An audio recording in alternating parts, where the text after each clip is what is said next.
Lieutenant Commander Du Young. Kim stood tall as the airlock doors opened. He took a deep breath. This moment would change human history forever. Remember, he said to his team, we are the face of Earth today. The Earth exploration vessel Pathfinder had traveled for 3 months to reach this meeting point. Now they floated in deep space, connected by a docking tube to the massive Confederation ship. It was 5 times larger than any vessel humans had ever built.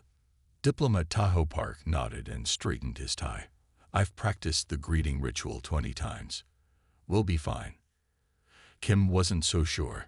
Humans had only learned about the Galactic Confederation 2 months ago when their signal reached Earth. 15 advanced alien species working together for over 2,000 years. They had technologies humans could only dream of. The airlock finished opening. 4 aliens stood waiting. They had blue-gray skin and large eyes that blinked sideways. Each stood on 3 legs and had 4 arms with 7 fingers on each hand. Welcome, said the tallest one in perfect English. I am first speaker Zrelith. We are the greeting committee of the Confederation Council. Park stepped forward and performed the greeting ritual perfectly. He extended his hands palms up, bowed his head for exactly 3 seconds, and recited the ancient Confederation peace pledge they had been taught. Well done, said Zrelith. Please, follow us to the meeting chamber. The humans followed the aliens through wide hallways. The walls glowed with soft light. Other alien species watched them pass. Some had tentacles. Others floated in the air. One looked like a giant plant with eyes. In the meeting chamber, representatives from all 15 Confederation species sat in a circle. Kim noticed that despite their different forms, they all moved with similar, careful, gentle motions. Humans of Earth, announced Zrelith, we welcome you to this first official contact. Tell us about your civilization. Park spoke about Earth's nations, technologies, and cultures. The aliens nodded and seemed pleased. Then Park made a mistake. And of course, he said, we've overcome many challenges through our history. Our world wars taught us valuable lessons about cooperation. The chamber went silent. Several aliens made strange clicking sounds. Wars? Asked a small green alien. You mean conflicts between your nations? Yes, said Park, confused by their reaction. Our last global conflict ended about 80 years ago. You fight your own kind? Asked another alien with horror in its voice. Kim stepped forward. Our history includes warfare, yes, but we've made great progress toward peace. And how do humans fight? Asked Zrelith carefully. We adapt to any situation, said Kim proudly. Humans can keep fighting even when injured. We evolved as persistent hunters who could chase prey until it collapsed from exhaustion. The aliens exchanged looks. Some began to back away slightly. Hunters, whispered one. Predators. Zrelith raised all 4 hands for silence. This is unexpected. In our 2,000 years of Confederation history, we have not encountered a species with your attributes. The meeting ended earlier than planned. As the humans returned to their ship, Kim noticed the aliens kept their distance. 3 days later, they received the Confederation's decision. Earth would be granted provisional member status. Humans could visit certain Confederation worlds, but would be carefully monitored. I don't understand, said Park as they headed back to Earth. What went wrong? Kim looked at the message again. The final line stood out. The human capacity for endurance in conflict requires further study before full integration can be considered. I think, said Kim slowly, they're afraid of us. 2 years had passed since first contact. Military intelligence officer Ju Li checked her uniform one last time before meeting the alien visitors. Today was important. They're here, Officer Li, said her assistant. Li walked to the landing pad where a sleek Confederation ship had just arrived. 3 aliens stepped out. 2 had the blue-gray skin like the ones from first contact. The 3rd was small and green with large eyes that never seemed to blink. Welcome to Earth's military training center, Li said with the proper greeting gesture.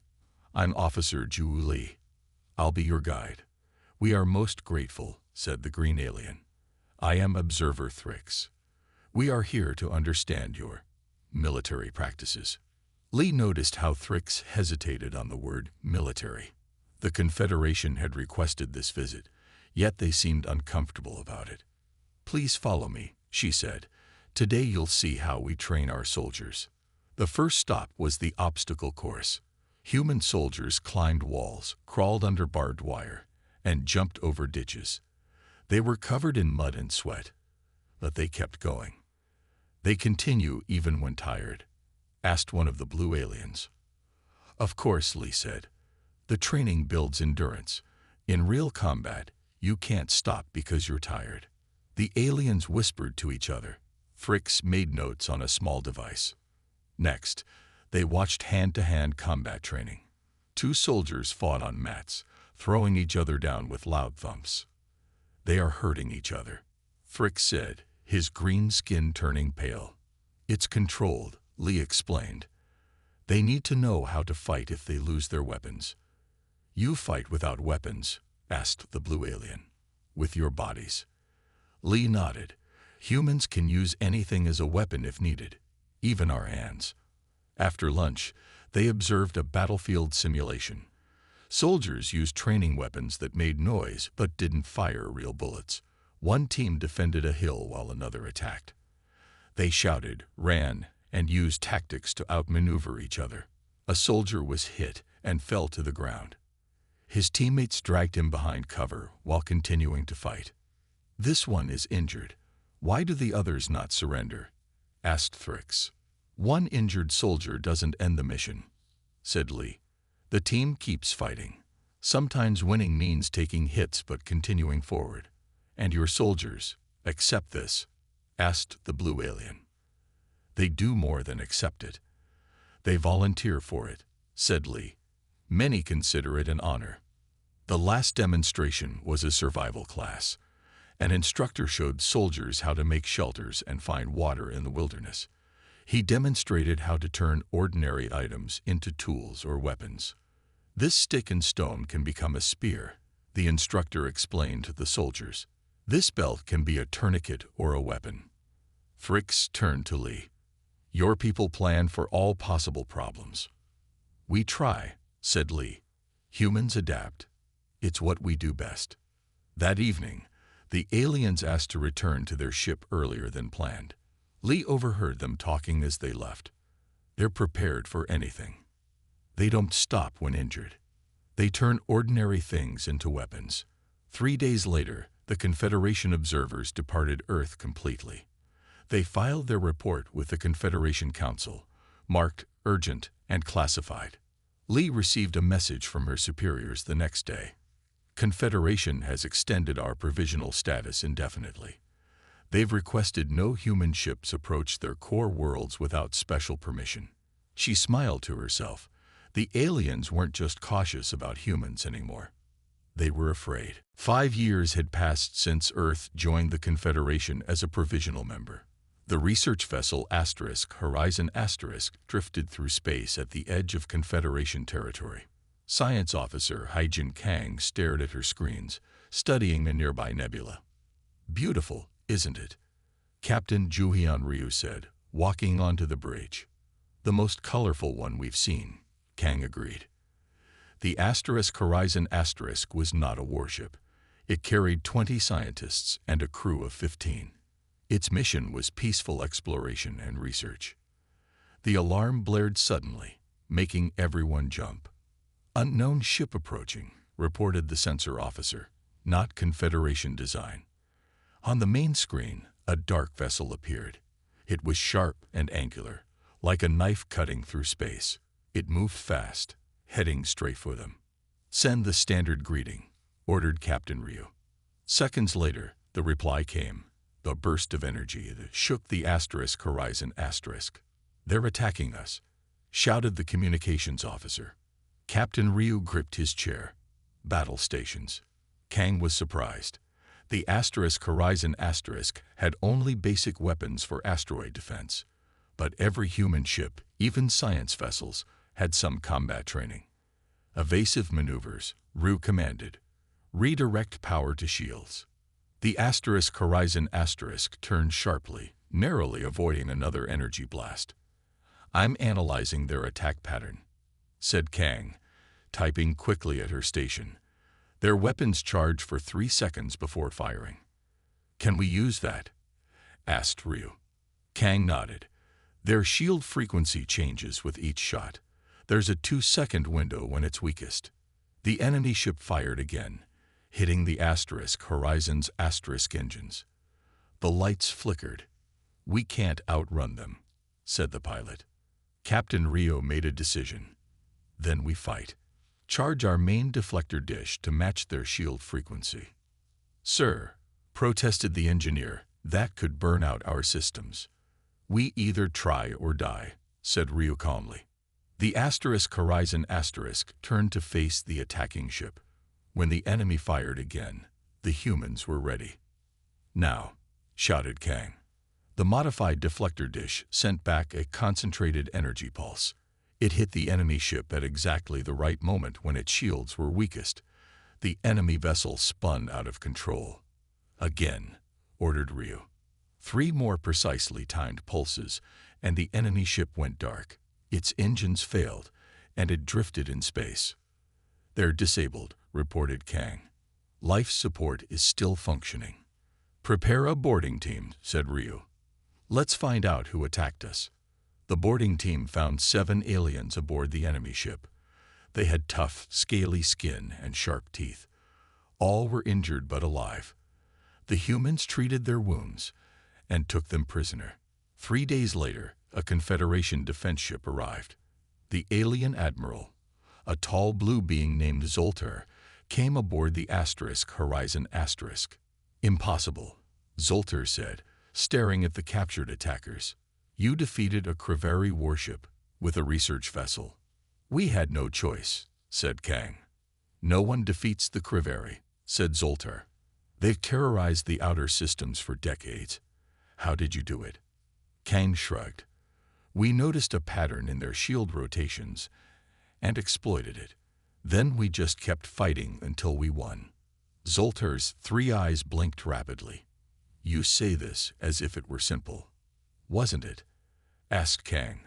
When someone attacks you, you find their weakness and fight back. News of the incident spread quickly through the Confederation.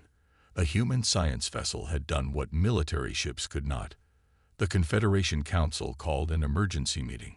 Humanity had just become much more interesting and much more frightening to the galaxy. Captain Minja Choi had never seen the Confederation Council chamber so full. After the Crivari incident, Earth had received an urgent request to send a high-ranking officer. Choi, commander of Earth's largest defense fleet, was chosen. The chamber was circular with seats for representatives from all 15 Confederation species.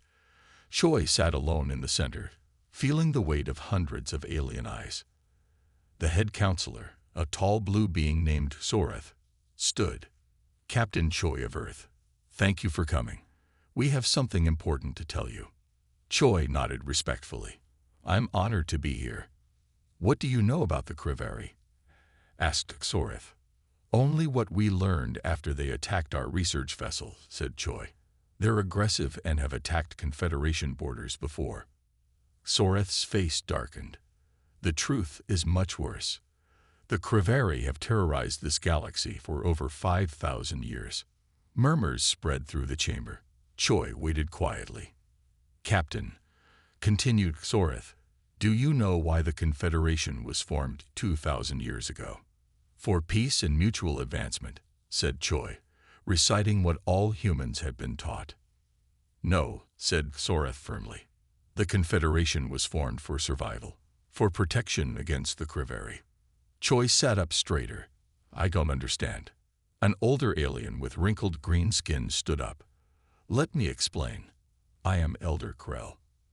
I have studied all Confederation species for over a century. The chamber went silent as Elder Krell approached Choi. Every species in the Confederation evolved as prey animals, said Krell. Our instincts tell us to run and hide from danger. When threatened, we seek safety in numbers. That makes sense, said Choi. Many Earth animals do the same. But humans, Krell paused. Humans evolved as predators. You chase, you hunt. When threatened, you attack. Choi frowned. Not always. We try diplomacy first. Yes, said Krell excitedly. That is what makes humans unique. You are predators who choose peace. You have the instincts of hunters but the wisdom to control them. Soreth stepped forward again. The Kriveri are also predators, but they never develop restraint. They conquer and destroy. For 2,000 years, we have hidden, built our defenses, and survived through caution. Until now, said another counselor. Until your ship, the Horizon Asterisk, did the impossible. They just analyzed the attack pattern and defended themselves, said Choi. The chamber erupted in loud discussion. Soreth had to call for quiet. Just defended themselves, Soreth repeated. Captain Choi, no Confederation ship has ever defeated a Kriveri vessel. Ever. When attacked, our instinct is to flee or surrender. Now Choi understood, but that's not the human way. Exactly, said Elder Krell. Your people think differently. You see patterns in combat. You adapt. You keep fighting when outmatched. We called you here because we need your help, said Soreth. The Kriveri will return in greater numbers. They cannot allow their defeat to stand. What are you asking? Asked Choi. Would Earth be willing to train Confederation defense forces? Asked Soreth. Teach us how to fight like humans. The chamber fell silent again. Choi realized this wasn't just a request. It was a turning point in galactic history. I would need to consult my government, Choi said carefully. But speaking personally, we would be honored to help our allies. Relief spread across the alien faces. Some even made sounds that might have been cheers. As Choi left the chamber, Elder Krell walked beside him. You have no idea what you've just agreed to, said the old alien. For 2,000 years, we've survived by hiding and running. Now we're going to learn to stand and fight. Is that so strange? Asked Choi. For us. Krell laughed softly. It's terrifying. But perhaps it's time the galaxy learned why the Kriveri should fear us instead. 6 months after Captain Choi's meeting with the Confederation Council, a new building stood on Earth's moon. The Interspecies Combat Academy gleamed under the stars, its domes and training fields ready for the first class of alien students. Fleet Admiral Jun Ryu walked through the halls with instructor Sujin Nam beside him. Are you ready? Asked Ryu. No human has ever taught combat to aliens before. Nam nodded. I've studied all 15 species. Each has different strengths and weaknesses, but they all share one problem. Fear, said Ryu. Yes, said Nam. Their instincts tell them to run when threatened. We need to help them overcome that. The next day, 100 alien students arrived. They came in many shapes and sizes. Some had 4 arms, others had tentacles. Some floated in the air, while others moved on multiple legs. Nam stood before them in the main training hall. Welcome to the first Interspecies Combat Academy. I am Instructor Sujin Nam. A tall blue alien raised a hand. Instructor, we are grateful for your help, but many of us are afraid. That's normal, said Nam kindly. Fear is not your enemy. Even humans feel fear. The difference is what we do with it. The first lesson was simple. Stand your ground. Nam asked the aliens to hold their position while she walked toward them quickly.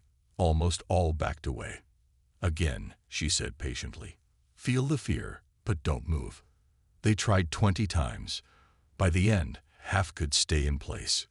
Good, said Nam. That's enough for today. But a small green alien named Trillic stayed after class. I failed, instructor. I moved every time. Then we'll keep practicing, said Nam. What helped you stay still the longest? When I focused on calculating the exact distance between us, said Trilix. Nam smiled. Then use that. Math gives you comfort. Use it to control your fear. Over the next weeks, Nam discovered something important. The aliens couldn't match humans in fighting spirit, but they had other gifts. The blue aliens could remember every detail they saw. The floating ones could sense movement from any direction. The tentacled ones could calculate trajectories perfectly. Don't try to fight like humans, Nam told them. Use your natural abilities. In the tactical room, Nam ran a battle simulation. The aliens watched as a virtual Kriveri ship attacked a Confederation world. What would you do? She asked. Retreat and call for help, said most aliens. Nam shook her head. Think differently. What are the Kriveri's weaknesses? A tentacled alien raised 3 limbs. Their ships turned slowly to the left. I noticed the pattern. Good, said Nam. And we could use that, said Trilix, the small green alien. Attack from their left side repeatedly. Nam smiled. Exactly. You see patterns humans might miss. By the 4th month, something remarkable happened. During a training exercise, a simulated Kriveri attack triggered no panic. Instead, the aliens worked together, each using their special abilities. The blue aliens spotted weaknesses. The tentacled ones calculated perfect attack angles.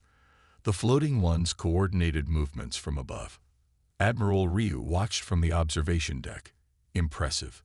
They're not fighting like humans. No, agreed Nam. They're fighting like themselves, but with human tactics. They're becoming something new. At graduation, the first class stood proudly in formation. They no longer flinched at loud noises or sudden movements. You came here afraid, Nam told them. You leave as warriors. Not human warriors, something better. You combine your natural gifts with human fighting spirit. As the graduates returned to their homeworlds to train others, Admiral Ryu turned to Nam. The Kriveri have no idea what's coming, he said. Nam nodded. And that's the most human thing about our new allies. They can surprise their enemies. Commander Yoon stood on the bridge of the battleship Defender *. Around her, a mixed crew of humans and aliens worked at their stations. The ship was part of the new Joint Defense Fleet, created to protect Confederation worlds from Kriveri attacks. Commander called out the sensor officer, a blue-skinned alien named Velex. Multiple ships detected approaching Trelbin Prime. Trelbin Prime was an important Confederation planet with millions of inhabitants. The Kriveri had been quiet for months. Now they were back, and in large numbers. How many ships? Asked Yoon. 15 Kriveri warships, reported Velex. Largest attack fleet we've seen. Yoon's face remained calm, but her mind raced. The joint fleet had only 7 ships in this sector. They were outnumbered. Alert all ships, she ordered. We're going to defend Trelbin Prime. A tentacled alien communications officer named Drix turned all 4 eyes toward her. Commander, should we not request reinforcements first? By the time they arrive, the planet could be lost, said Yoon. We fight with what we have. The Defender and its 6 sister ships moved to intercept the Kriveri fleet. On the main view screen, Yoon could see the enemy vessels, sharp, dark shapes against the stars. All ships, attack pattern Delta, Yoon commanded. Focus fire on their lead vessel. The joint fleet ships moved in perfect formation. The months of training were paying off. Each species contributed their special talents to the battle. The blue aliens' perfect memory helped track enemy movements. The floating aliens coordinated attacks from multiple angles. The tentacled aliens calculated precise targeting solutions. But the Kriveri were powerful. 3 Confederation ships took heavy damage in the first attack run. Shields down to 30%, reported the damage control officer. A direct hit shook the Defender *. Smoke filled the bridge, and emergency lights flashed. Main weapons offline, shouted an engineer. We've lost engines. The alien crew members looked anxious. Their old instincts were returning. The urge to flee, to escape. Yoon stood up straight. Listen to me. We are not defeated.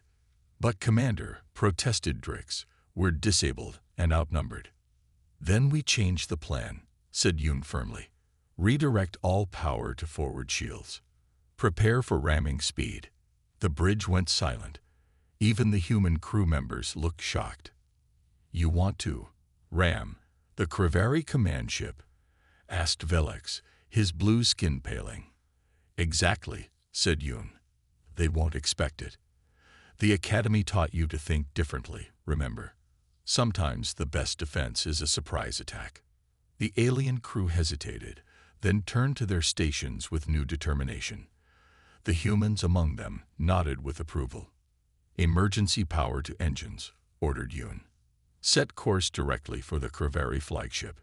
The damaged Defender turned and accelerated toward the largest enemy vessel. The Crivari ships, confused by this unexpected tactic, scattered their formation. They're breaking pattern, shouted Velix. Their coordination is failing. All remaining ships, Yoon broadcast to the fleet, attack while they're disorganized. The Defender crashed into the Crivari flagship's shields. It didn't destroy the enemy vessel, but it caused massive system failures throughout the ship. The other Joint Fleet vessels, seeing their commander's bravery, pressed the attack with renewed courage. Within minutes, the Crivari fleet broke apart. 3 enemy ships were destroyed, and the others retreated. As damage control teams worked to save the Defender Yoon found Drix and Velix staring at her. You didn't run, said Drix with wonder. When our ship was damaged, you attacked harder. That's the human way, said Yoon simply. When things get difficult, we get more determined. News of the battle spread quickly through the Confederation. It wasn't just the victory that amazed people. It was how the alien crews had stood their ground, fighting alongside humans instead of retreating. Across the galaxy, other Confederation species began to wonder. Perhaps they could learn to be warriors too. Strategic analyst Dayan Kwan sat in the darkened command center of Confederation headquarters. For 3 days, he had been studying Crivari communications without sleep. His eyes were red, but his mind remained sharp. You should rest, said Admiral Zrelith, the blue alien who commanded the Joint Defense Fleet. Not yet, said Kwan. I'm close to understanding something important. After Commander Yoon's victory at Trelban Prime, the Crivari had gone silent for 2 weeks. Then a message arrived at every Confederation world. It was simple and direct. Remove the humans from your worlds and fleets, or face extinction. You have 10 days to decide. The Confederation Council was in panic. Some wanted to give in to the demands. Others wanted to fight. They needed guidance. Kwan had volunteered to analyze all available Crivari communications, searching for clues about their true intentions. Now, he thought he had found something. Admiral, said Kwan suddenly, look at this pattern. On the large screen, he displayed hundreds of Crivari messages collected over the years. See these words they use when talking about humans. Unpredictable, persistent, pain-resistant, and most importantly, terrifying. Admiral Zrelith's 3 eyes blinked rapidly. They fear humans. Exactly, said Kwan. The Crivari have been the galaxy's predators for thousands of years. They've never encountered another predator species before us. And that makes them afraid, said Zrelith, understanding dawning on his blue face. Kwan nodded. Their ultimatum isn't a sign of strength. It's a sign of fear. Later that day, Kwan presented his findings to the Confederation Council.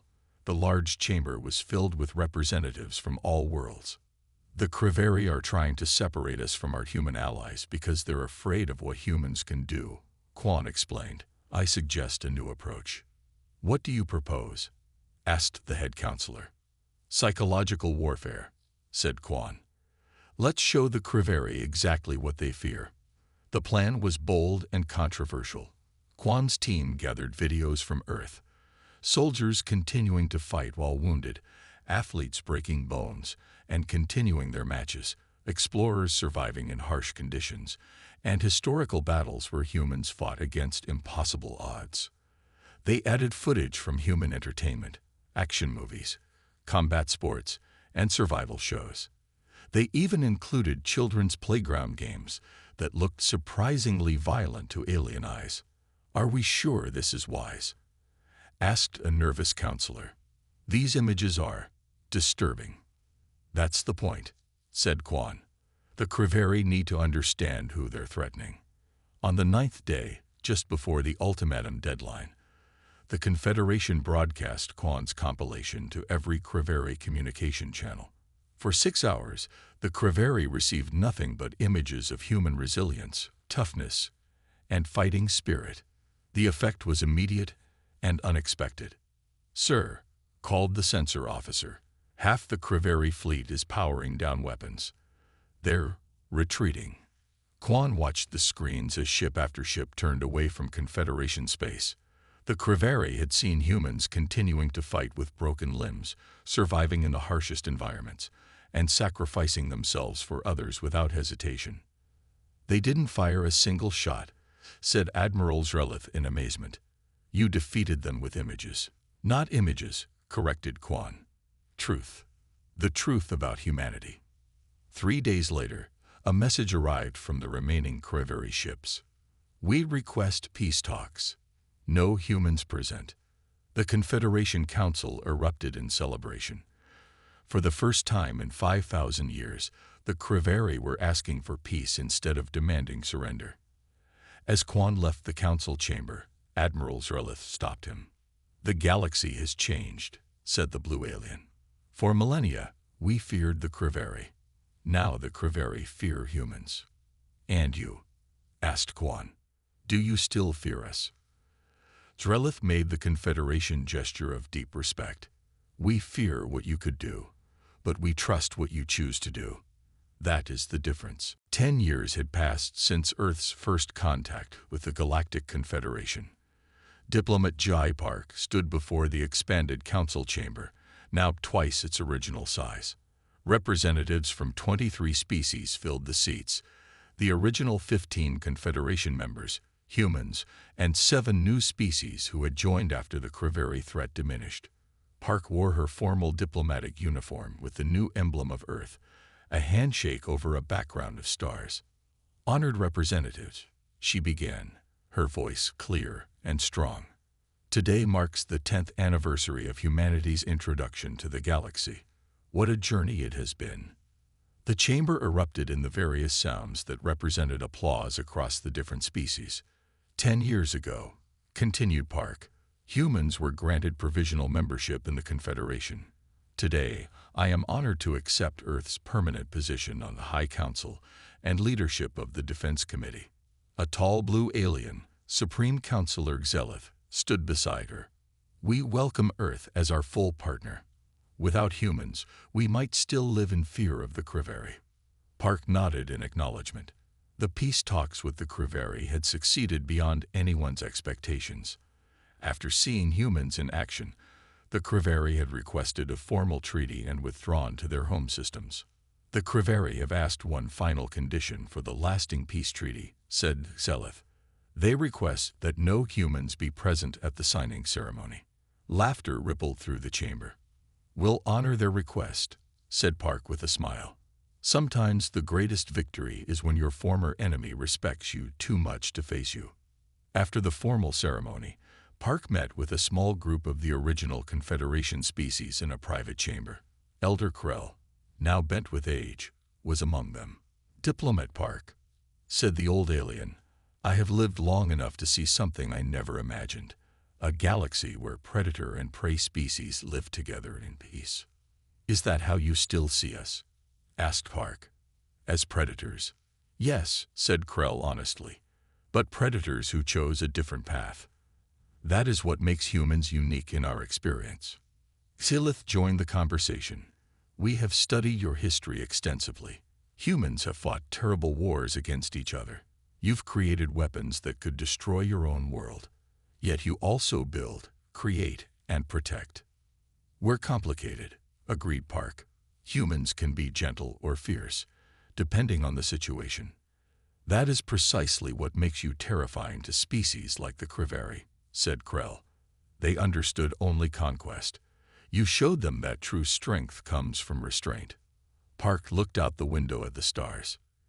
You know, on Earth, Many of us wondered if we find friends among the stars or only enemies. We prepared for war, but hoped for peace. And you found both, said Xelith. The Krevari feared your warrior nature.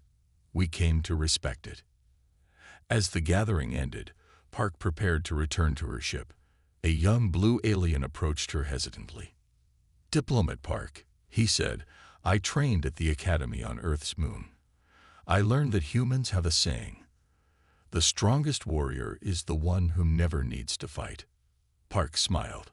That's wisdom from Earth's ancient times. It changed how I see the universe, said the young alien. Before humans, we thought there were only two choices, flee or be eaten. You showed us a third way.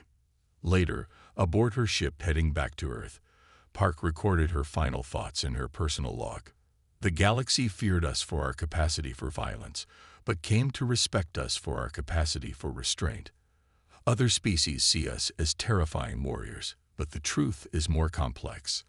Perhaps humanity's true evolutionary advantage isn't our ability to fight, but our ability to choose when not to. In showing the galaxy this wisdom, we found our place among the stars.